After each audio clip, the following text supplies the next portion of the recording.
Assalamualaikum warahmatullahi wabarakatuh. Saya Abinay Sultan Fairuz, absen 1 dari 11 IPS 1 ingin mengerjakan tugas remedial sejarah wajib.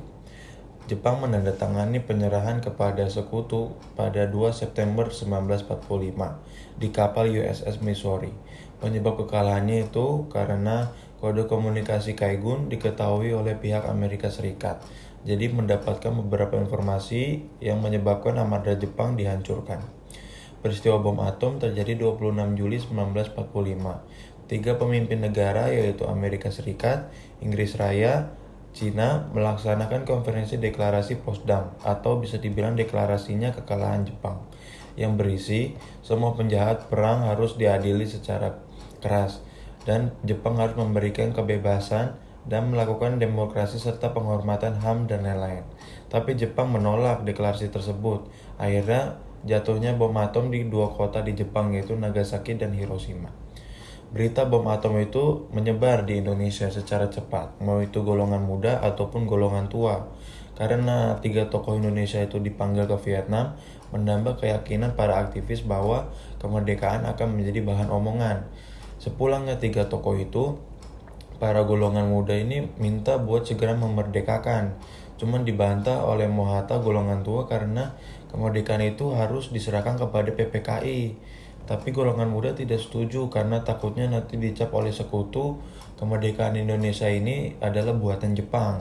Perdebatan pun terjadi dan Soekarno itu bikin pertimbangan cuma tetap ditolak oleh golongan muda. Peristiwa Rengas Dengklok terjadi karena gagal memaksa golongan tua untuk secepatnya mendeklarasikan kemerdekaan. Tanggal 16 Agustus 1945 terjadi penculikan Soekarno dan Mohatta dan dibawa ke kediaman Laksana Mana Maheda untuk menyiapkan teks proklamasi. Yang menyusun itu ada Soekarno, Mohatta, dan Ahmad Subarjo. Pada jam 10 pagi pembacaan dimulai. Suhud dan Latif Hedra Diningrat mengibarkan bendera merah putih. Persebaran teks proklamasi itu melalui 3 cara, yaitu radio, media cetak, dan utusan daerah. Radio yang digunakan adalah radio Domei. Sempat dihadang oleh beberapa pasukan Jepang, namun tetap berusaha untuk menyiarkan. Surat kabar yang pertama kali mencetak beritanya adalah Harian Cahaya dan Harian Suara Asia. Utusan daerah disebarkan langsung oleh para utusan daerah yang mengikuti sidang PPKI. Makna proklamasi bagi Indonesia adalah puncak perjuangan bangsa Indonesia untuk mengusir para penjajah agar kita bangsa Indonesia bisa bebas dan merdeka, tidak ditindas oleh negara lain. Strategi mempertahankan kemerdekaan ada 2, yaitu perjuangan fisik dan perjuangan diplomasi. Setelah proklamasi kemerdekaan, perjuangan bangsa Indonesia tidak sampai di situ aja karena Belanda balik lagi ke Indonesia untuk menguasai Indonesia kembali.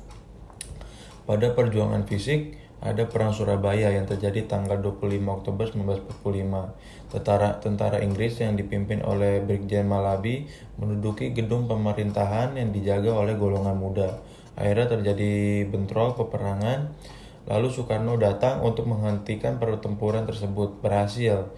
Cuman karena Brigjen Malabi dinyatakan hilang lalu meninggal, terus nggak dapat pembunuhnya, tanggal 9 Inggris mengeluarkan ultimatum dan sampai tanggal 10 nggak ada yang ngaku. Akhirnya terjadi pertempuran lagi sampai prajurit Indonesia mundur ke jurusan Mojokerto. Terus ada perang Aceh, ada perang Ambarawa yang tentara Belanda mengambil alih posisi tentara Inggris dan Belanda itu ngerasa cukup kuat atas militernya. Terus ada pertempuran Medan, area yang terjadi karena pengawal suku Ambon menginjak emblem merah putih. Terus ada perang Bandung Lautan Api serta ada agresi militer Belanda 1 dan 2. Indonesia mengatasi agresi militer 2 ada 2 langkah, yaitu diplomasi dan militer. 1. Langkah diplomasi. Cochrane dapat surat dari delegasi Belanda di Jakarta untuk KTN di Yogyakarta. Isi suratnya itu ngebuat Belanda nyerang Jogja mendadak. Dan pas kabinet RI tahu, mereka langsung bersidang. Sampai tahun 1949 Belanda sudah mengirim 145.000 pasukan ke Indonesia. Cuman berhasilnya nguasain kota-kota dan jalan raya doang. 2. Langkah militer. Sebelum Belanda menyerang Jogja, Panglima Besar Jenderal Sudirman itu udah ngasih perintah buat mengubah siasat pertahanan atau perintah siasat nomor 1. Wehrkreis itu dari bahasa Jerman yang artinya lingkaran pertahanan. Prajurit yang mundur itu bisa bergabung dengan daerah pertahanan yang berikutnya, maka gerakan musuh itu bisa dihambat. Pada perjuangan diplomasi ada satu perjanjian Linggarjati yang disetujui pada tanggal 25 Maret 1947 yang berisi bahwa wilayah Republik Indonesia terdiri dari Jawa, Sumatera, dan Madura. Terus Belanda harus meninggalkan wilayah RI paling lama pada tanggal 1 Januari 1949. Terus pihak Belanda Indonesia setuju membentuk RIS. Dan RIS harus bergabung dalam Persemakmuran Belanda Indonesia dan Belanda menjadi kepala Uni Indo-Belanda. Lalu ada perjanjian Revel yang hasilnya malah mempersempit wilayah Indonesia, cuma jadi Jawa Tengah, Jogja, dan Sumatera.